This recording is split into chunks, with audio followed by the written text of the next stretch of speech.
આણંદ જિલ્લામાં જમીન પચાવી પાડવા સંબંધિત બનાવમાં પેટલાદ પોલીસ દ્વારા મહત્વપૂર્ણ કાર્યવાહી કરવામાં આવી છે। ગુજરાત સરકાર દ્વારા બનાવવામાં આવેલા ગુજરાત જમીન પચાવી પાડવા પર પ્રતિબંધ કાયદા 2020 અંતર્ગત 3 આરોપીઓ સામે ગુનો દાખલ કરી તેમની ધરપકડ કરવામાં આવી।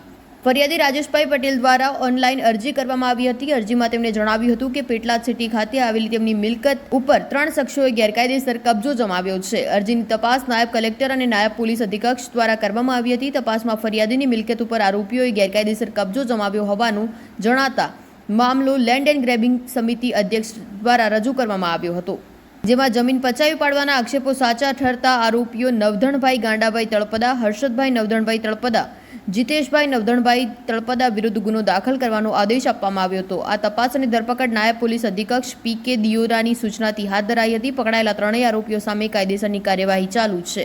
પેટલાદ શહેરમાં ગુરુકૃપા જ્વેલર્સની પાછળ રાજેશભાઈ રમેશભાઈ પટેલની એક દુકાન હતી।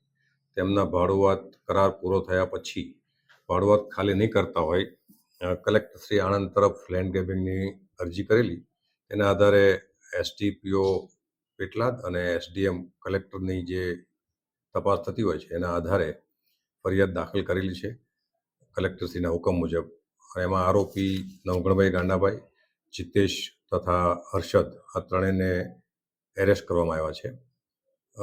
તપાસ દરમિયાન જાણવા મળેલો મુજબ ફરિયાદીએ અનેકવાર દુકાનો ખાલી કરવા અથવા તો વેચાતી લેવા માટે આરોપીને જણાવેલું, પરંતુ આરોપીઓએ કોઈ સંજોગોમાં જૂના ભાડાથી દુકાન ચાલતી હોય તેનો કબજો નહીં સોંપવાનો ઈરાદો ધરાવેલો હોય હાલમાં ગુનો દાખલ કરેલો છે।